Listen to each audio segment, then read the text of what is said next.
అందరికీ నమస్కారం. ముందుగా ప్రేక్షకులందరికీ మకర సంక్రాంతి పర్వదిన శుభాకాంక్షలు. తెలుగు రాష్ట్రాలంతటా లోగిళ్ళన్నీ సంక్రాంతి కళతో మెరిసిపోవాలని, అందరి కళ్ళల్లో సంక్రాంతి శోభ వెల్లి విరియాలని ఆశిస్తూ, ఈ సంక్రాంతి అందరికీ సుఖ సంతోషాలు అందించాలని చెప్పి కోరుకుంటూ, ఈరోజు మనం రాత కోత ప్రధాన పత్రికలన్నింటిలోనూ వస్తున్నటువంటి ముఖ్యమైన కథనాల సమాహారం, ఆయా వార్తల వెనుక అసలు సారం ప్రతిరోజు ఉదయాన్నే మనం 8 గంటల నుంచి ఈ విశ్లేషణ కార్యక్రమంలో చూద్దాం. ఈరోజు మనం ఆంధ్రప్రభ పత్రికతో ప్రారంభిద్దాం. ఆంధ్రప్రభలో భోగి సాక్షిగా కాయ్ రాజా కాయ్ బరి తెగింది. సంక్రాంతి అంటే వ్యవసాయదారుల పండగ. పంట చేతికొచ్చినటువంటి వేళ ఆ రాబడితో, ఆనందంతో, సుఖ సంతోషాలతో కుటుంబం అంతా సరదాగా గడుపుకునే సంక్రాంతి అనేటువంటిది దాదాపుగా మాయమైపోతుంది. సంక్రాంతి అంటే కోడిపందాలు, సంక్రాంతి అంటే జోదాలు, సంక్రాంతి అంటే బెట్టింగులు, ఇలా మారిపోతుంది. క్రమంగా అదే సంప్రదాయం, అదే సంస్కృతి అని జనాల్ని ఒప్పించే, మెప్పించే ప్రయత్నం అయితే జరిగిపోతుంది. దానికి తగ్గట్టుగానే ఆంధ్రప్రదేశ్ అంతటా కూడా ఆ జిల్లా, ఈ జిల్లా అని తేడా లేకుండా గతంలో ఇప్పుడు గోదావరి జిల్లాలో కొన్ని చోట్ల మాత్రమే దాన్ని ఆనవాయితీగా చెప్తే, ఇప్పుడు రాష్ట్రం అంతా అదే నడుస్తుంది. పెద్ద భారీ సెట్టింగ్స్, అనేక రకాల సదుపాయాలు అన్ని రకాలకి ఇప్పుడు క్యాసినోలు సహా అన్నింటిని నిర్వహిస్తూ ఈ 3 రోజుల సంక్రాంతి సందర్భంగా సుమారుగా 3,000 కోట్ల రూపాయల వరకు బెట్టింగ్ మాఫియా నడుస్తుంది. అన్నింట అది కోతాట నుంచి గుండాట వరకు, ఈ కోడి పందాల నుంచి సకల వ్యవహారాల వరకు అన్నింట ఈ మొత్తం సంక్రాంతి అంటేనే కోడి పందాలు అన్నట్టుగా మార్చేశారు. అట్టా జనాన్ని నమ్మించే ప్రయత్నం చేశారు. ఇప్పుడు మొత్తం కోడి పందాలు లేకపోతే సంక్రాంతే లేదు అనే దశకి తీసుకొచ్చేసారు. ఇక మరొకటి పొంగల్ సూపర్, ఇది ప్రపంచ స్థాయి పండగ. తమిళనాడులో ఎన్నికలు ఉన్నాయి. ఈసారి ఆయనకి పొంగల్ గుర్తొచ్చింది.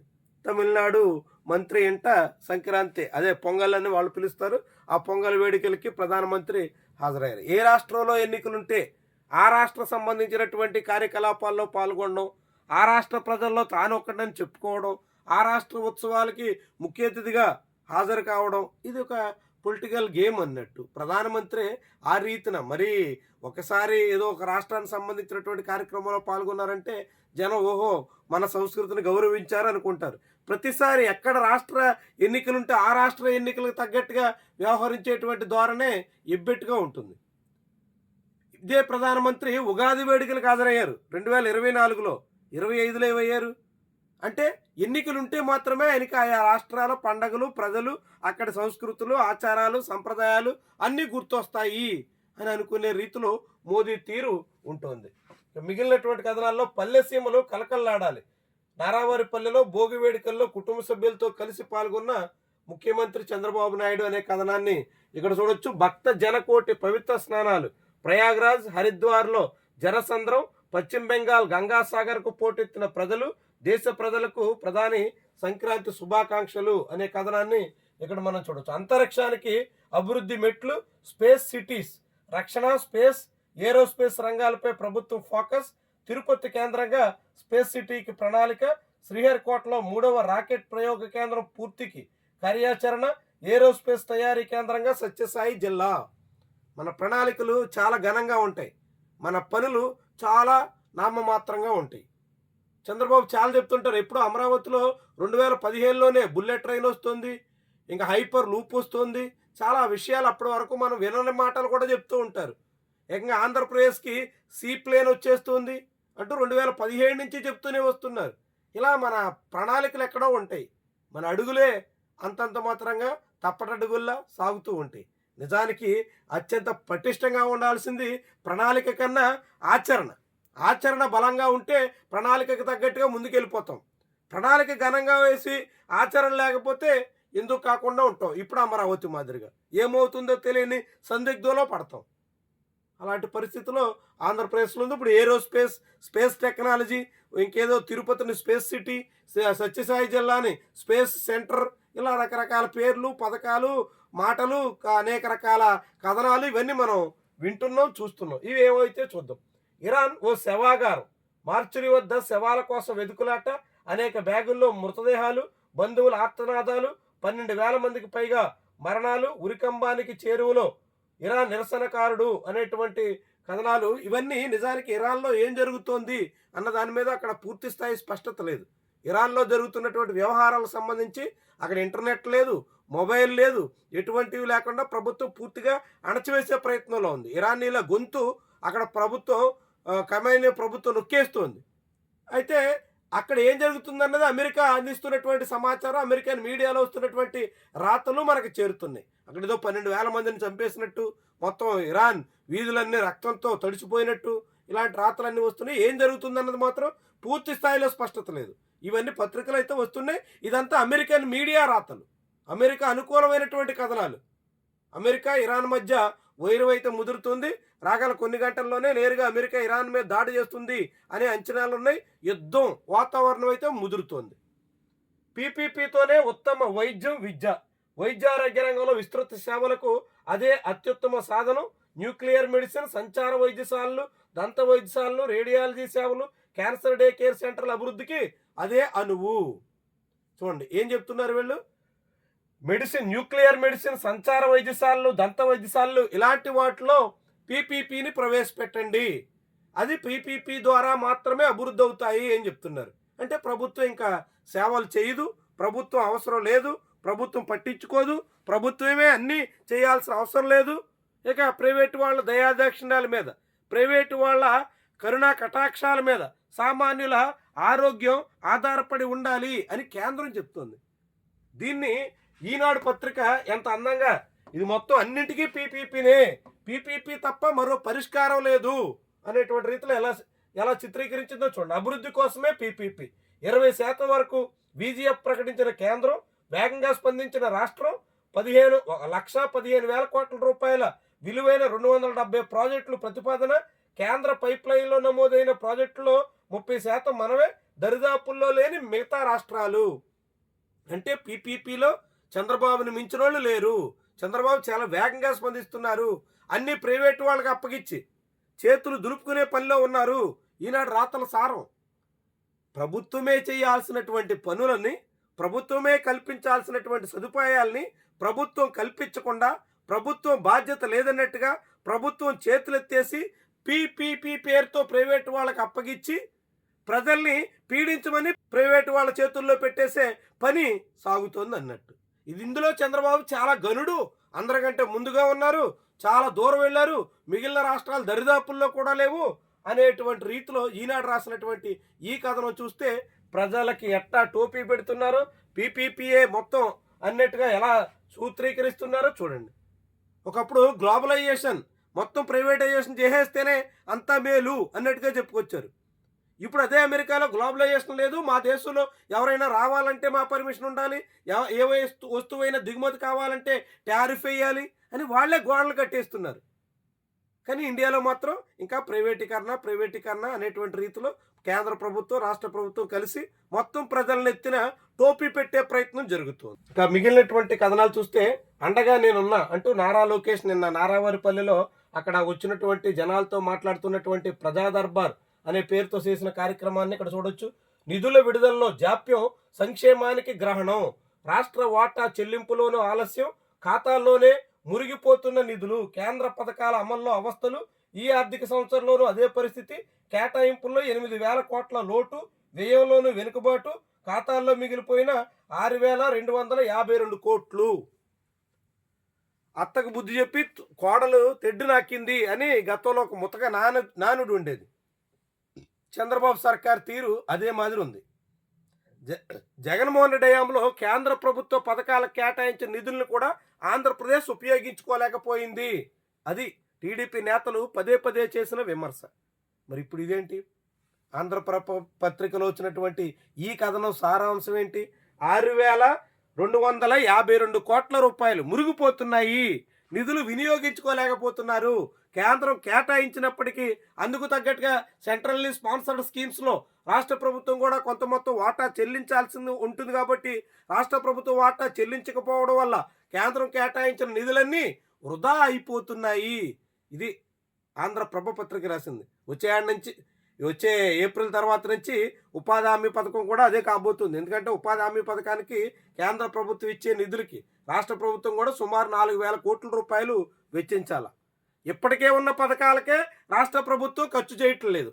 ఇక ఉపాధి హామీ పథకం లాంటి వాటికి అదనంగా ఖర్చు చేయాలంటే ఎక్కడి నుంచి తెచ్చేది? సో రాష్ట్ర ప్రభుత్వం తన వాటా ఇవ్వదు, కేంద్ర ప్రభుత్వ నిధులు రావు, రాష్ట్ర ప్రభుత్వం ఇవ్వకుండా కేంద్రం ఆ నిధుల్ని విడుదల చేయదు. కాబట్టి ఇక రాష్ట్రంలో ఉపాధి హామీ కూడా గగనంగా మారిపోయే ప్రమాదం ఉంటుందనడానికి ఇదొక సంకేతం అన్నట్టు. ఇక సాక్షి పత్రికలో చూద్దాం. సాక్షిలో ఈరోజు వచ్చినటువంటి కథనాలు చూస్తే మళ్ళీ ఇదిగో Viksit Bharat guarantee for Rozgar and Ajeevika mission అంట. ఈ ఉపాధి హామీ పథకాన్ని ఎత్తేసి ఈ ఏదో 125 రోజులు ఉపాధి హామీ అనేటువంటి పేరుతో ఈ ప్రచారం చేస్తూ జనాన్ని మభ్యపెట్టే ప్రయత్నం చేస్తున్నారు. మొన్నటి వరకు జిఎస్టీ గురించి కూడా ఇట్లాంటి ప్రచారమే చేశారు. రోజు ప్రకటనలే. ఆ ప్రకటనలకైనా ప్రభుత్వం ఖర్చు పోయిందో తప్ప ప్రజలకు వనగూరింది పైసా లేదు. ఆ జిఎస్టీ 2.0 అనేటువంటి పేరుతో చేసినటువంటి క్యాంపెయిన్ ఒట్టి క్యాంపెయినే తప్ప జనానికి మిగిల్చిన ప్రయోజనం ఏమీ కనిపించలేదు. ఇక కొరుకుడు పడని రేటు, సర్కారు ఖజానాకు వేటు, ఐఏఎస్ అధికారుల బంగళాల నిర్మాణాల్లో అడుగడుగునా అవినీతి. అమరావతిలో చేపడుతున్నటువంటి నిర్మాణ వ్యవహారాల్లో ప్రభుత్వం అనేక రకాలుగా అంచనా వ్యయాలు పెంచేస్తుంది, భారీ మొత్తాలు వెచ్చిస్తోంది. ఎంతకంటే 1 కిలోమీటర్ రోడ్డు వేయడానికి 100 కోట్ల రూపాయలు ఖర్చు చేస్తుంది. ఒక ఎస్ఎఫ్టీ భవన నిర్మాణానికి వేలాది రూపాయలు ఖర్చు చేస్తుంది. సహజంగా 3-4 వేల రూపాయలతో ఎస్ఎఫ్టీ అందంగా అద్భుతంగా నిర్మించే అవకాశం ఉన్నటువంటి కాలంలో దాదాపు 22,000 రూపాయల వరకు క్వాంటమ్ వ్యాలీ భవన నిర్మాణం కోసం ఖర్చు చేస్తుంది. అంటే 3-4 వేలు ఎక్కడ, 22,000 ఎక్కడ? పోనీ ఐఏఎస్ అధికారుల బంగళాలు దీనికి ఎంత అవుతుందయ్యా అంటే ఒక్కొక్క ఎస్ఎఫ్టీకి సుమారుగా 13,000 రూపాయలు అవుతుంది. 13,000 రూపాయలు ఒక ఎస్ఎఫ్టీకి. మీరు బయట ఇప్పుడు మార్కెట్లో హైదరాబాద్లో ప్రైమ్ లొకేషన్లో కూడా 5-6 వేల రూపాయలు ఎడితే మంచి విల్లాలు ఇతర బిల్డింగ్లు వస్తాయి. కానీ ఆంధ్రప్రదేశ్లో అమరావతిలో అక్కడ కడుతున్నటువంటి భవనాలకి, ఐఏఎస్ అధికారుల నిర్మాణాల పేరుతో కడుతున్నటువంటి భవనాలకి ఎస్ఎఫ్టీకి 13,000 రూపాయలు పెడుతున్నారు. అంటే ఎంత మొత్తం ఇచ్చిస్తున్నట్టు? అంటే హైదరాబాద్ కన్నా అమరావతి కాస్ట్లీ అన్నట్టు. హైదరాబాద్లో ప్రైమ్ లొకేషన్ కన్నా అమరావతిలో అత్యంత విలువైనదన్నట్టు ఎట్లాంటి రీతిలో నిర్మాణాలు చేస్తున్నారో చూడండి. ఇలా నిర్మాణ వ్యయాలు పెంచేసి, అంచనాలు పెంచేసి ఆ మొత్తం ఎవరి జేబుల్లోకి వెళ్తున్నట్టు చూడండి. ఇది ఎంత విడ్డూరం అంటే రాయపూడి వద్ద 30 ఎకరాల్లో G+1 పద్ధతిలో 115 బంగ్లాలు కడుతున్నారు. ఈ బంగ్లాలకి 2018 ఫిబ్రవరిలో వేసినటువంటి అంచనా 246 కోట్ల రూపాయలు. 246 కోట్ల రూపాయలు అయితే ఇప్పుడు అది ఎక్కడ చేరిందంటే 686 కోట్లకు పెరిగింది. అంటే 3 రెట్లు పెరిగింది. 2018 నుంచి 2026 వచ్చేసరికి 3 రెట్లకు పెంచారు అంచనా వ్యయం. ఎందుకోసం? ఎవరి జేబుల్లో పోతున్నట్టు ఈ మొత్తం అంతా? ఎవరి కోసం చేస్తున్నట్టు? ఇలా అప్పులు తెచ్చి అమరావతి పేరుతో అంచనాలు పెంచి ఆ మొత్తాన్ని కిక్ బ్యాక్స్ రూపంలో వెనకాల నుంచి నాయకులందరూ చేస్తుంటే ఎలా? అమరావతి పూర్తయ్యేది ఎప్పుడు? అమరావతిని ఇలా అవినీతి మయంగా మార్చేస్తే ఆ రాజధాని ఎవరి కోసం అన్నట్టు? జడ్జీల బంగళాలకి, ఐఏఎస్ అధికారుల బంగళాలకి ఇలా ఇంతంత మొత్తం ఖర్చు చేస్తున్నటువంటి వైను ఎక్కడికి? 240 కోట్లు ఎక్కడ, 680 కోట్లు ఎక్కడ? ఏమైనా పొంతనుందా? 2018 నుంచి ఇప్పటి వరకు ఏదో కొంచెం ఖర్చులు పెరిగాయి, లేబర్ ఛార్జెస్ పెరిగాయి, ఇతర అంచనాలు పెరిగితే పెరగవచ్చు. అది 10, 20, 30%, 40% పెరిగితే ఎవరైనా ఓహో అని పెరిగిందిలే అనుకుంటారు. ఈ రీతిన 300%, 250% పెంచేస్తూ ఉంటే ఎవరి కోసం అన్నట్టు? ఇలా అమరావతి పేరుతో, రాజధాని పేరుతో ఎవరు తెగబలిసే అవకాశాన్ని అందిపుచ్చుకుంటున్నట్టు? ఎవరి కోసం ఈ రాజధాని అన్నట్టు అనే ప్రశ్నలు కూడా ఉదయించే ప్రమాదం ఉంటుంది. ఇక మరొక మళ్ళీ రిజిస్ట్రేషన్ల బాధుడు. వచ్చే నెల నుంచి పెంపునకు సన్నాహాలు. 11 నెలల్లోనే రెండోసారి స్థిరాస్తుల మార్కెట్ విలువల సవరణపై కసరత్తు. గత ఫిబ్రవరిలోనే 50% పెంచిన చంద్రబాబు ప్రభుత్వం. ఆంధ్రప్రదేశ్లో రిజిస్ట్రేషన్లు లేదంటే స్టాంప్స్ డ్యూటీ ఇలాంటి ద్వారా ప్రభుత్వానికి ఆదాయం పడిపోతుంది. కారణం ఏంటంటే రియల్ ఎస్టేట్ పడకేసింది. అనేక చోట్ల భూముల ధరలు రివర్స్లో ఉన్నాయి. రివర్స్ టెండరింగ్ అని జగన్మోహన్ రెడ్డి హయాంలో చెప్తే ఇప్పుడు చంద్రబాబు పాలనలో రివర్స్ వ్యవహారం అన్నట్టు అన్నింటా కూడా ఇప్పుడు అది రివర్సు ఆహ్, ప్రస్తుతం రియల్ ఎస్టేట్ కనిపిస్తుంది. రియల్ ఎస్టేట్ పడిపోతున్నటువంటి సమయంలో ప్రభుత్వానికి రిజిస్ట్రేషన్ స్టాంప్ డ్యూటీ ఆదాయం తగ్గిపోతున్నటువంటి తరుణంలో దాన్ని కోసం అని చెప్పి రిజిస్ట్రేషన్ ఛార్జీలు పెంచేస్తున్నారు. ఈ రకంగా బాధుడు.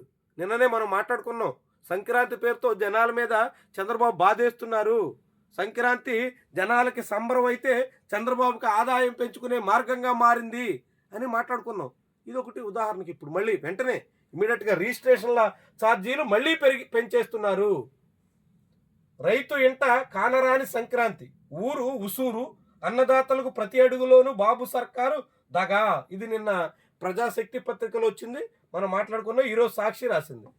సీఎం ఇంటి ముందే వృద్ధ దివ్యాంగుడి ఆత్మహత్యాయత్నం. ఎంతటి కలసవేచే విషయం. ముఖ్యమంత్రి నారావారిపల్లెలో కుటుంబంతో కలిసి సంక్రాంతి పండగ జరుపుకుంటున్నారు. కానీ మా పరిస్థితి ఏంటి అని సామాన్యులు అక్కడ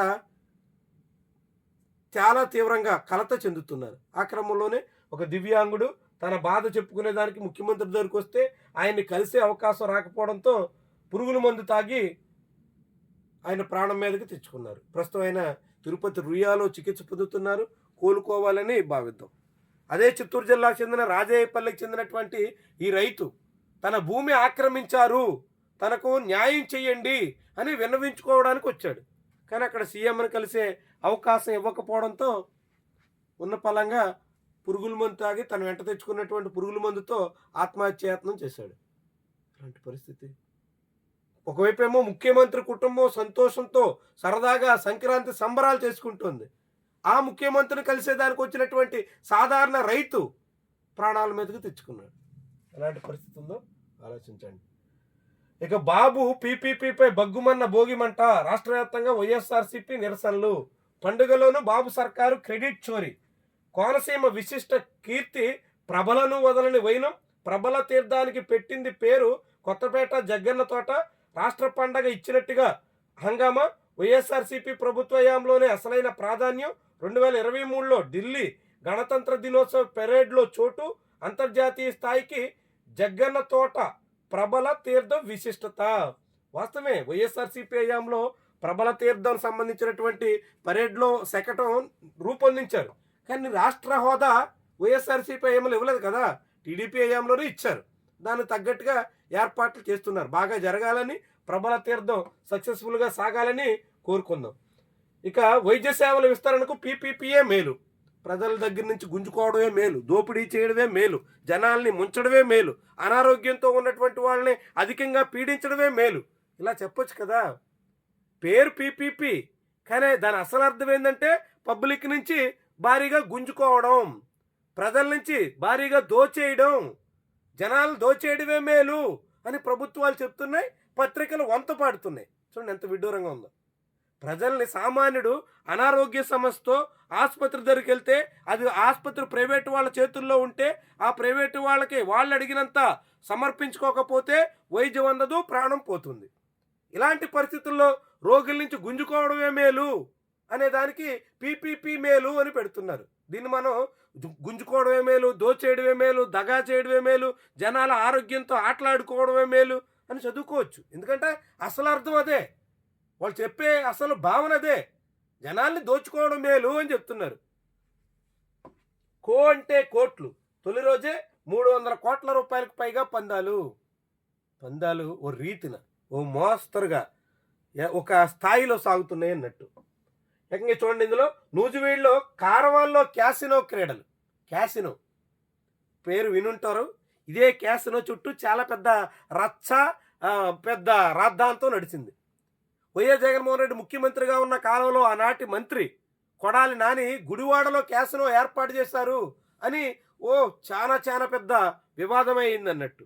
మరి ఇప్పుడు జరుగుతున్న క్యాసినోల మాట ఏంటి? ఇప్పుడు ఒకచోట కాదు క్యాసినో, అప్పుడు గుడివాడ ఒక్కటే క్యాసినోకి సంబంధించినటువంటి ఏర్పాట్లు చేస్తే రాద్ధాంతం చేయడంతో అది రచ్చ అయింది. ఇప్పుడు ఒక గుడివాడలో కాదు, నూజివీడులో, పెనమలూరులో, ఉయ్యూరులో, అన్ని చోట్ల కృష్ణా జిల్లా అంతటా ఏకంగా ఇప్పుడు కార్వాన్ వెహికల్స్లోనే క్యాసినోలు నిర్వహిస్తున్నారు. అప్పుడెప్పుడు ఫంక్షన్ హాల్లో క్యాసినోకి సంబంధించినటువంటి ఏర్పాట్లు చేస్తారు అంటూ గుండెలు బాధేసుకున్నటువంటి వాళ్ళంతా ఇప్పుడు అబ్బో క్యాసినో వచ్చిందా సూపర్ అని కూడా మాట్లాడాల్సిన పరిస్థితిలో వచ్చేసారు. అంటే అప్పుడేమో వైఎస్ఆర్సీపీ హయాంలో క్యాసినో గుడివాడలో జరిగితే అది మొత్తం రాష్ట్రాన్ని దివాళా తీయించేసినట్టు, రాష్ట్ర ప్రజలకి టోపీ పెట్టేసినట్టు. ఇప్పుడు చంద్రబాబు హయాంలో గుడివాడ కాదు, రాష్ట్రం అంతా క్యాసినోలు జరుపుతున్నా, ఇదేచ్ఛగా జోదాలు, అన్ని దందాలు నడుస్తున్నా, అబ్బో ఇదెంతో సాధించినట్టు, ఇదేదో అభివృద్ధి వ్యవహారం అన్నట్టు. ఎంతగా జనాల తీరు, మీడియా ధోరణి, వీళ్ళ వ్యవహారం మారుతుందో చూడవచ్చు మనం. ఇక ఉద్యోగులకు పండగ వచ్చే ఉద్యోగులు, పోలీసులు ఖాతాల్లో పెండింగ్ డిఆర్ ఎరియర్లు ఒక్కొక్కరికి 70,000 నుంచి 80,000 లబ్ధి చేకూరింది. ఆంధ్రజ్యోతి రాసింది. ఉద్యోగులకి పెండింగ్ ఏంటది? ఉద్యోగులకి ఇవ్వాల్సినవి ఏళ్ల తరబడి పెండింగ్ పెట్టి ఇప్పుడు విడుదల చేస్తున్నారు. ఇప్పుడు విడుదల చేయడమే ఉద్యోగులను ఉద్ధరించినట్టు. ఇన్నాళ్ళుగా బకాయి పెట్టి చంద్రబాబు సర్కార్ వచ్చిన తర్వాత కూడా 2 ఏళ్ల నుంచి వాటిని చెల్లించకుండా దగా చేస్తే అదే లేదు, ఇప్పుడే మొత్తం ఉద్ధరించినట్టు అంట. దీన్ని 70,000-80,000 ఒక్కొక్క ఉద్యోగికి లబ్ధి చేకూరింది అని ఆంధ్రజ్యోతి రాస్తే, ఈనాడు మాత్రం ఒక్కొక్కరి ఖాతాలో 30 నుంచి 60,000 వరకు జమ అయ్యాయి అని రాసింది. చూడండి, మీరే చూడొచ్చు. ఈనాడులో 30,000 నుంచి 60,000 వరకు ఒక్కో ఉద్యోగి ఖాతాలో జమ అయ్యాయి. ఆంధ్రజ్యోతి ఎంత రాసింది? 70 నుంచి 80,000. ఈనాడుకు వచ్చేసరికి 30 నుంచి 60,000 అయ్యింది. ఏమైంది మరి మధ్యలో? మీరు ఇక్కడ సరిగ్గా ప్లాన్ చేసుకోలేదా అని ఆ సినిమాలో అన్నట్టుగా ఈనాడు ఆంధ్రజ్యోతి ఇక్కడ సరిగ్గా ప్లాన్ చేసుకున్నట్లేదు, చెరో మాట చెప్తున్నారు. ఆంధ్రజ్యోతికి 70,000గా కనిపించింది, ఈనాడుకి 30,000. ఎందుకు మరి ఎంత తేడా వచ్చింది? అంటే ఇద్దరికి చెరో రకమైన లెక్క ఇచ్చారా, లేకుంటే ఇద్దరికి వేరువేరుగా సోర్స్ వచ్చిందా? ఏంటిది? ఎందుకని ఇలా ఒకే రోజు ఒకే పత్రికలో ఒకే ఉద్యోగ వర్గానికి దక్కినటువంటి ప్రతిఫలం గురించి ఒక్కొక్కరికి 30 నుంచి 60,000 వరకు జమ అయ్యాయి అని ఈనాడు చెప్తుంటే, అబ్బెబ్బే లేదు ఇది 70 నుంచి 80,000 ఉంటుందని ఆంధ్రజ్యోతి మనల్ని నమ్మమంటుంది. వీళ్ళిద్దరిలో ఎవరు చెప్పింది నమ్మాలా? చూడండి, ఆంధ్రజ్యోతిలో ఒక్కొక్కరికే 70 నుంచి 80,000 లబ్ధి. ఎవరిని నమ్మాలి వీళ్ళిద్దరిలో? ఆంధ్రజ్యోతిని నమ్మాలా, ఈనాడు నమ్మాలా? చెరో మాట ఎందుకు చెప్తున్నారు? చెరో లెక్క ఎందుకు వేస్తున్నారు? చెరో రీతినే ఎందుకని జనాల చెవిలో పువ్వులు పెట్టే పని చేస్తున్నారు? ఇదేమి లబ్ధో, చంద్రబాబు ఉద్ధరణో, చంద్రబాబు వాళ్ళందరినీ దయతెలిచి ఇచ్చిందో కాదు, ఉదారంగా పనిచేసిందో కాదు. వాళ్ళు తమ కష్టార్జితాన్ని ప్రభుత్వం దగ్గర ఉంచేసుకుంటే, ప్రభుత్వం వాటిని సకాలంలో చెల్లించకుండా జాప్యం చేస్తే ఇప్పుడు ఇస్తోంది. అదేదో ఉద్యోగులను ఉద్ధరించినట్టుగా, ఉద్యోగుల శ్రేయస్సు కోసం చంద్రబాబు ఎంతో శ్రమిస్తున్నట్టుగా ఈ కథనాల సారాంశం ఏంటి? ఇక మనం ప్రజాశక్తి పత్రికలో చూద్దాం. ప్రజాశక్తిలో ఈరోజు వచ్చినటువంటి కథనాల్లో బరి తెగించారు. జోరుగా కోడి పందాలు, పలు చోట్ల ప్రారంభించిన ప్రజాప్రతినిధులు, నేరుగా నేతలే. కోళ్లకు కత్తులు కట్టకుండా పందాలు నిర్వహిస్తాం అని చెప్పినటువంటి వాళ్ళు స్వయంగా వాళ్ళ పర్యవేక్షణలోనే కోళ్లకు కత్తులు కట్టి యథేచ్ఛగా పందాలేసి జోదాలకి మార్గం తెరిచి జనం జేబులు కొల్లగొట్టే ప్రయత్నం చేస్తున్నారు. నిరసన మంటలు. రాష్ట్ర వ్యాప్తంగా GRAMG లేబర్ కోడ్ల ప్రతుల దహనం, PPP ప్రతుల్ని వైఎస్ఆర్సీపీ దహనం చేస్తే, వీళ్ళు ఉపాధి హామీ పథకానికి సంబంధించినటువంటి దాన్ని CPM, CPI ఇలాంటి పార్టీలన్నీ కూడా దహనం చేసినట్టుగా చెప్పారు. మేము అమెరికాలో చేరం, గ్రీన్లాండ్ ప్రధాని స్పష్టీకరణ. మీరు చేరడంతో సంబంధం లేదు, అక్కడ ట్రంప్ అనేటువంటి ఒక తిక్కలోడు ఏదైనా చేయగలడు. ఇక ఎగుమతుల్లో రాష్ట్రానికి 5వ స్థానం. ఆంధ్రప్రదేశ్ ఎగుమతుల్లో 5వ స్థానంలో ఉంది. ఎప్పుడు లెక్క ఇది? 2024 నాటి లెక్క. 2024 నాటి లెక్క అంటే జగన్మోహన్ రెడ్డి హయాంలో చివరి ఏడాది అన్నట్టు. 2023-24 లెక్క. జగన్మోహన్ రెడ్డి చివరి ఏడాది ఎగుమతుల్లో ఆంధ్రప్రదేశ్ దేశంలో 5వ స్థానానికి చేరింది. చూడండి, మహారాష్ట్ర, తమిళనాడు, గుజరాత్, ఉత్తరప్రదేశ్ తర్వాత ఆంధ్రప్రదేశ్ నిలిచింది. అయితే ఆంధ్రప్రదేశ్ నుంచి ఏవి ఎగుమతి అయ్యాయి అంటే వ్యవసాయ ఉత్పత్తులు, సముద్ర ఉత్పత్తులు, ఫార్మాస్యూటికల్స్, హ్యాండ్లూమ్ అండ్ టెక్స్టైల్స్ ఇలాంటివి మాత్రమే ఎక్స్పోర్ట్ చేశారు. అంటే ప్రధానంగా ఆక్వా. ఆంధ్రప్రదేశ్ నుంచి అత్యధికంగా ఆక్వా ఎక్స్పోర్ట్స్ ఉంటాయి కాబట్టి, రొయ్యలు ఎగుమతి చేస్తాం కాబట్టి, రొయ్యల ఎగుమతి ద్వారా ఆంధ్రప్రదేశ్ దేశంలో టాప్ 5లో ఉంది. చంద్రబాబు వచ్చిన తర్వాత ఆంధ్రప్రదేశ్ నెంబర్ 1గా మార్చేస్తామన్నారు. చూద్దాం ఎక్కడి వరకు తీసుకెళ్తారో. కానీ జగన్మోహన్ రెడ్డి చివరి ఏడాదిలో ఆంధ్రప్రదేశ్ ఆక్వా ఎక్స్పోర్ట్ సహా ఇతర వ్యవసాయ ఉత్పత్తులు, ఉద్యానవన పంటలు, ప్రధానంగా రాయలసీమ నుంచి అరటి వంటి పంటలన్నీ ఎగుమతుల ద్వారా ఆంధ్రప్రదేశ్ దేశంలో 5వ స్థానానికి చేరుకోగలిగింది. అయితే మన ఎక్స్పోర్ట్స్ అన్నీ ఆక్వా కాకుంటే ఉద్యానవన పంటలు, ఈ 2 రకాల ఎక్స్పోర్ట్స్ మాత్రమే ఎక్కువ పార్ట్ ఉన్నాయి. ఇది కీలకమైనటువంటి అంశం అన్నట్టు. ఇక ప్రభుత్వ వైద్య సేవలకు పీపీపీకే రాష్ట్ర ప్రభుత్వంపై కేంద్రం ఒత్తిడి, వైద్య ఆరోగ్య శాఖకు వరుస లేఖలు. భక్తుడు తలిచిందే దేవుడు వరం ఇచ్చినట్టుగా చంద్రబాబు కోరుకుంటుందే కేంద్రం కూడా ఆలోచిస్తుంది. ఇద్దరు కలిసి మొత్తం మన వైద్య రంగాన్ని పీపీపీ పేరుతో ప్రైవేటు వాళ్ళ చేతుల్లోకి అప్పగించేసేటువంటి పని అయితే చురుగ్గా సాగిస్తున్నారు. ఇవి ఈరోజు లోపల పేజీలో వచ్చినటువంటి చూద్దాం ఒకసారి. లోపల పేజీలో ప్రధానమైనటువంటి కథనాలు ఒకసారి పరిశీలిస్తే, వయా విజయవాడ హైవే 5 రోజుల్లో 3 లక్షల వాహనాలు ప్రయాణించాయి. 5 రోజుల్లో 3 లక్షలు, రోజుకి 60,000. 24 గంటల్లో 60,000 వాహనాలంటే గంటకెన్ని? దాదాపు 2,000 పైబడి. అంటే నిమిషానికి ఎన్ని? ఎంత పెద్ద సంఖ్యలో వాహనాలు కదిలాయో ఆలోచించండి. అంటే హైదరాబాద్ నుంచి అంటే ప్రైవేటు వాహనాల సంఖ్య పెరిగింది. ఎవరికి వాళ్ళు సొంతంగా కార్లు ఏర్పాటు చేసుకునే పరిస్థితి వచ్చింది. ఆ పెరగడం వల్ల 2-3తో ఉన్న కార్లు కూడా వేగంగా దూసుకొచ్చి రావడంతో సంఖ్య పెరుగుతోంది ఏటేటా. రాష్ట్ర రాబడి కాస్త పైబడి కిందటి ఆర్థిక సంవత్సరం కన్నా 4% అధికం. తొలి 3 త్రైమాసికాల విశ్లేషణ. ఆదాయం స్వల్పంగా 4% అంటే ద్రవ్యోల్బణంతో పోలిస్తే తక్కువే అన్నట్టు. పెద్దగా పెరిగిందేం లేదు, నామమాత్రపు పెరుగుదల మాత్రమే. కానీ ఇది చాలా పెరిగింది అన్నట్టుగా ఈనాడు చిత్రీకరిస్తుంది. ఇది రిటైర్మెంట్ల దశాబ్దం. రాబోయే 10 ఏళ్లలో ఆంధ్రప్రదేశ్ విద్యాశాఖలో టీచర్లు చాలా పెద్ద సంఖ్యలో రిటైర్ అయిపోతున్నారు. దానికి కారణం 1999, 98, ఆ తర్వాత 2001, 2003 ఇలాంటి డిఎస్సిలో ఉద్యోగంలో చేరినటువంటి వాళ్ళంతా రాబోయే 10 ఏళ్ల కాలంలో రిటైర్మెంట్ కాబోతున్నారు. దాంతో 10 ఏళ్లలో 88,000 మంది జిఎస్టీలు, 42,000 మంది స్కూల్ అసిస్టెంట్లు, 8,000 మంది పీఈటీలు రిటైర్ అవుతారు. అంటే దాదాపుగా 1,40,000 మంది రిటైర్ అయిపోతున్నారు రాబోయే 10 ఏళ్లలో. అంటే చాలా పెద్ద సంఖ్యలో టీచర్లు రిటైర్మెంట్ జరగబోతుంది. అంటే ఆ రిటైర్ అయినటువంటి టీచర్ పోస్టులన్నీ భర్తీ చేస్తే రాబోయే 10 ఏళ్లలో 1,50,000 పోస్టులు భర్తీ చేయాలి. అంటే నెలకి ఏడాదికి సుమారు 15,000 పోస్టులు భర్తీ జరగాలి డిఎస్సి. ఇప్పుడున్న టీచర్ పోస్టులు అన్నీ కొనసాగాలంటే. కానీ మరి ఏటా 15,000 పోస్టులు డిఎస్సి తీస్తారా? 2025లో తీశారు 16,000 పోస్టులకి. ఇప్పుడు మళ్ళీ 2,500 పోస్టుల వరకు తీస్తామని చెప్తున్నారు. ఎన్ని తీస్తారో చూద్దాం. కానీ ఇంత పెద్ద సంఖ్యలో టీచర్లు రిటైర్మెంట్ అవుతున్నటువంటి తరుణంలో వాళ్ళందరికీ సంబంధించినటువంటి రిటైర్మెంట్ బెనిఫిట్స్ విషయంలో ప్రభుత్వం ఏం చేస్తుంది, ఎట్టా చెల్లిస్తుంది అన్నది కూడా పెద్ద ప్రశ్న కాబోతుంది. ప్రభుత్వానికి చాలా భారమైనట్టు కాబోతున్నటువంటి అంశం కూడా. ఎందుకంటే రిటైర్మెంట్ తర్వాత జీవనం లైఫ్ స్పాన్ పెరుగుతోంది. 75, 80 ఏళ్ళ వరకు కూడా అత్యధికులు జీవిస్తున్నారు. అంటే 62 ఏళ్ళకి రిటైర్మెంట్ తర్వాత దాదాపు 15-20 ఏళ్ల పాటు ప్రభుత్వం వాళ్ళకి సంబంధించినటువంటి పెన్షన్లు సహా అనేక మొత్తాలు చెల్లించాల్సి ఉంటుంది. 2003 తర్వాత ఇక ఆ డిఎస్సిలో తర్వాత చేరినటువంటి వాళ్ళకి ఎట్టాను సిపిఎస్ఏ, ఓపీఎస్ ఎలాగో లేదు, పెన్షన్ స్కీము ఎలాగో ఎత్తేసారు. ఆ 2003కు ముందు చేరినటువంటి వాళ్ళందరికీ ఓపీఎస్ పెన్షన్ ఇవ్వాలి కాబట్టి అది ప్రభుత్వాలకి పెద్ద భారం కాబోతుంది.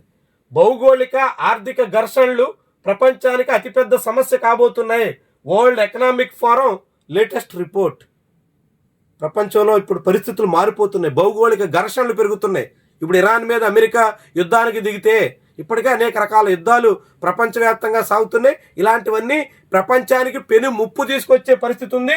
పొంచి ఉన్న ఆర్థిక మాంద్యం వరల్డ్ ఎకనామిక్ ఫోరం చెప్తోంది, ఎవరో కాదు. అంటే మరోసారి ప్రపంచం ఆర్థికంగా అవస్థల్లో పడబోతుంది అనేటువంటి కథనం. 0 మార్కులు వచ్చినా నీట్ పీజీ సీట్, 0 కాదు అసలు మైనస్ మార్కులు వచ్చినా పీజీ సీట్ ఇస్తున్నారు. ఎంబీబీఎస్ చదివి మీరు నీట్ పీజీ ఎగ్జామ్కి హాజరయ్యి కేవలం హాల్ టికెట్ నెంబర్ వేసి వచ్చేస్తే చాలు. మీరు ఏ క్వశ్చన్కి ఆన్సర్ రాయాల్సిన పని లేదు. 800 మార్కులకి జరిగే పరీక్షలో ఏ క్వశ్చన్కి ఆన్సర్ రాయక్కర్ లేకుండా అసలు మీ హాల్ టికెట్ నెంబర్ వేసి వచ్చేస్తే చాలు, మీకు పీజీలో సీట్ వస్తుంది. సీట్ వస్తుందంటే ఫ్రీ సీట్ కాదు, కోట్ల రూపాయలు కట్టబెడితే, కోట్లాది రూపాయలు వెచ్చిస్తే మెడికల్లో పీజీ సీట్ వస్తుంది. ఆ పీజీ సీట్ 0 మార్కులు వచ్చినటువంటి వాళ్ళు ఇప్పుడు -40 మార్కులు వచ్చినా సరే సీట్ ఇస్తారట. -40 మార్కులు వస్తే అంటే ఎన్ని తప్పులు రాసినా సరే సీట్ ఇచ్చేస్తారట. ఏమవుతారు వీళ్ళంతా డాక్టర్లు? వీళ్ళందరినీ సొసైటీ మీదకి పంపించి ఏం ట్రీట్మెంట్ ఇద్దారని, ఎలా రోగులతో ఆడుకోమని, ఎలా జనాల్ని పీడించమని ఏం చేయమని వీళ్ళందరినీ డాక్టర్లు చేస్తున్నారు? ఎందుకు చేస్తున్నారయ్యా అంటే మెడికల్ పీజీలో చేరేటంటి వాళ్ళలో సీట్లు ఎక్కువ ఉన్నాయి, చేరేటంటి వాళ్ళు తగ్గిపోతున్నారు. చాలామంది అర్హత మార్కులు కూడా సంపాదించట్లేదు. అలాంటి వాళ్ళు 2 కోట్లు 3 కోట్ల రూపాయలు ఖర్చు చేయగలిగితే వాళ్ళందరికీ సీట్లు ఇవ్వడానికి ప్రైవేట్ మెడికల్ కాలేజీలు రెడీగా ఉన్నాయి. ఆ ప్రైవేట్ మెడికల్ కాలేజీలో చేరేటంటి వాళ్ళు లేరు కాబట్టి కట్ ఆఫ్ తగ్గించేస్తున్నారు. ఏంటి, ఆ మార్కులు చేరడానికి తగ్గించినటువంటి కట్ ఆఫ్ తగ్గించేసి మీకు ఏం మార్కులు వచ్చినా లేకపోయినా 0. ఇక అర్చకుల మధ్య విభేదాలు, దుర్గగుడిలో పూజలు అభిషేకాల్లోని లోపాల సమాచారం బయటికి పోతుంది. ఇటీవల చూడండి, ఆంధ్రజ్యోతి పత్రిక రాసినటువంటి కథనంలో విజయవాడ దుర్గగుడిలో లోపాలు జరుగుతున్నాయి, వైఫల్యాలు ఉన్నాయి, అనేక రకాలైనటువంటి సమస్యలు ఉన్నాయి. వాటిని పరిష్కరించుకోవాల్సింది పోయి అదంతా బయటికి పోతోంది. అర్చకుల్లో విభేదాల వల్ల ఇదంతా జరుగుతోంది. ఆంధ్రజ్యోతి రాసింది. దుర్గగుడిలో అపచారాలు అపశృతులు దొరలకుండా కట్టడి చేయడం మీద దృష్టి పెట్టాల్సినటువంటి వాళ్ళు అపశృతులు దొరుకుతాయి కానీ ఆ సమాచారం బయటికి వెళ్లకుండా చేయడం ఎలా అన్న దాని గురించి ఆలోచిస్తున్నారు. ఏమనాలి వీళ్ళని? పాలు అర్చన చేసేటువంటి పాలలో పురుగులు వస్తాయి, ఆ పురుగులతో కూడినటువంటి పాలు ఉపయోగించారు అన్న విషయం బయటికి వెళ్ళకూడదు అని ఆలోచిస్తున్నారు. ఎంత విడ్డూరంగా ఉందో చూడండి.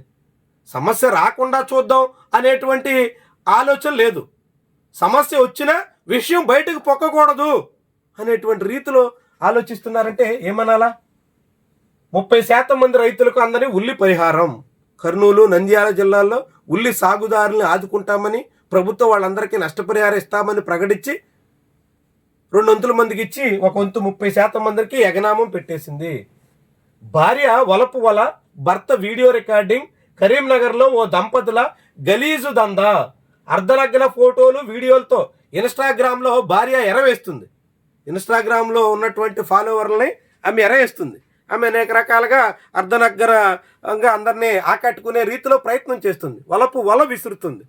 ఆ వలలో పడ్డటువంటి వాళ్ళ వ్యవహారాలన్నింటినీ పక్కనే ఉండి భర్త వీడియో రికార్డింగ్ చేస్తాడు. ఆ రికార్డింగ్ ఆధారంగా ఆ వలలో పడ్డటువంటి వాళ్ళని బ్లాక్మెయిల్ చేసి లక్షలు కోట్లు గుంజే ప్రయత్నం చేస్తున్నారు. ఎలా ఉందో చూడండి. ఒక భార్య భర్త కలిసి అమాయక జనాల్ని, అంటే ఏదో ఆతృత పడేటువంటి బ్యాచ్ని లాగుతారు, ఆ ఉచ్చులో పడ్డటువంటి వాళ్ళ నుంచి భారీగా గుంజుతారు. ఎలాంటి స్థితికి వచ్చామో చూడండి. సొసైటీలో భార్య భర్త కలిసి గుట్టు చప్పుడు కాకుండా వీడియోలు తీసి ఆమె భర్త నమ్మి వచ్చిన వారితో ఆన్లైన్లో రాసలీలు జరిపే భార్య, ఈ మొత్తం వాటితో బ్లాక్మెయిల్, లక్షల్లో వసూలు, బాధితుల్లో వ్యాపారులు, వైద్యులు కూడా ఉన్నారు. నిందితుల్ని అరెస్ట్ చేశారు. ఎలాంటి రీతిలో వ్యవహారాలు సాగుతున్నాయి చూడండి. ఎక్కడికి వెళ్ళావు చూడండి. భార్యాభర్త కలిసి చాలా మందిని బురుడీ కొట్టించి ఆన్లైన్లో రాసలీల పేరుతో అర్ధనగ్న ప్రదర్శనలు చేసి ఆ వీడియోల ద్వారా బ్లాక్మెయిల్ చేసి గడిపేసే దశకు వచ్చేసారంటే ఎలాంటి స్థితి? ఇక క్యాసినోలు, సాగుతున్నటువంటి క్యాసినోల గురించి ఆంధ్రజ్యోతి పత్రిక రాసింది. ఈనాడు ఎక్కడ ఇలాంటి దందాలు సాగుతున్నాయని, ఇంత పెద్ద మొత్తంలో క్యాసినోలు నిర్వహిస్తున్నారని ఎక్కడ రాసిన దాఖలాలు లేవు. ఆంధ్రజ్యోతిలో మాత్రం రాశారు. వైద్య విద్యలో పీజీ చేసినా సర్జరీ చేసే సత్తా లేదు. ఎందుకు ఉంటుంది? 0 మార్కులు వచ్చినటువంటి వాళ్ళకే, -40 మార్క్స్ వచ్చినటువంటి వాళ్ళకి కూడా పీజీలో సీట్లు ఇచ్చి కోట్లు కుమ్మరించినటువంటి వాళ్ళందరినీ డాక్టర్లు చేసి ఆ డాక్టర్లను జనం మీద వదిలి జనాల ఆరోగ్యంతో చెలగాటమాడే పరిస్థితి వస్తే ఇదే పీపీపీ అని మీరు ముసుగేసుకుని పేరెట్టుకుని జనాల్ని ముంచేసే పరిస్థితికి వచ్చేస్తే ఎందుకు ఉంటుంది? ఆంధ్రజ్యోతే రాసింది. ఫస్ట్ పేజీలో వైద్య విద్యలో పీపీపీనే మేలు అని రాసింది.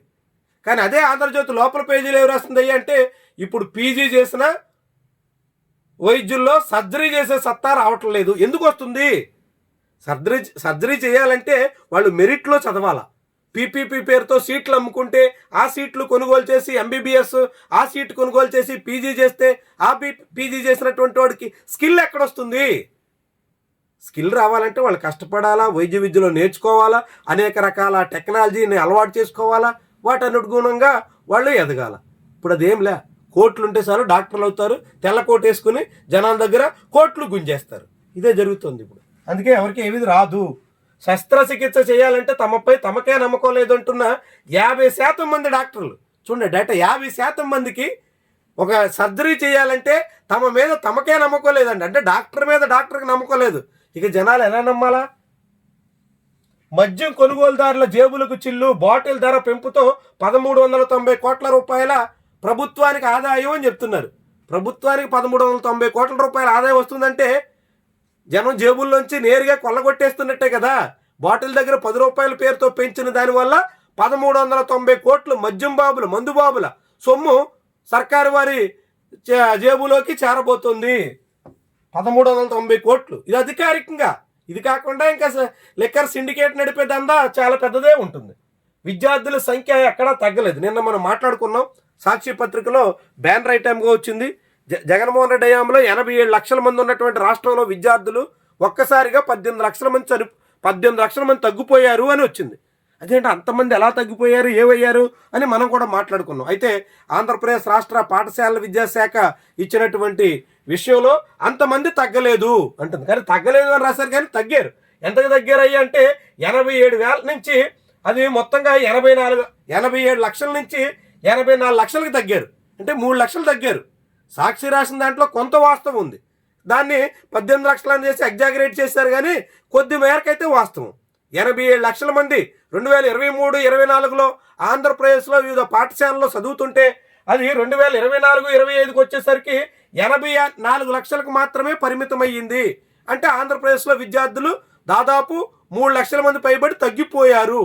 అంటే ఆంధ్రప్రదేశ్ పాఠశాలలో విద్యార్థుల సంఖ్య తగ్గిపోతోంది అనే కథను మనం అక్కడ చూడొచ్చు. నారావారి ఇంట ప్రజా దర్బారు, సీఎం ఇంటి ముందు వృద్ధుడి ఆత్మహత్యాయత్నం అనే కథను ఇక్కడ మనం చూడొచ్చు. ఇవి ఈరోజు ఇది పత్రికలో వచ్చిన ముఖ్యమైన కథనాలు.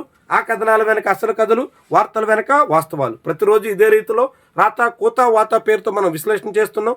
ఖచ్చితంగా ఫాలో అవ్వండి. మీ అభిప్రాయాన్ని కామెంట్ రూపంలో తెలియజేయండి. దాంతోపాటుగా ఛానల్ని సబ్స్క్రైబ్ చేయడం, ఈ వీడియో లైక్ చేయడం మాత్రం మర్చిపోవద్దు. ఈ చివరిగా మరోసారి మీ అందరికీ సంక్రాంతి శుభాకాంక్షలతో ధన్యవాదాలు.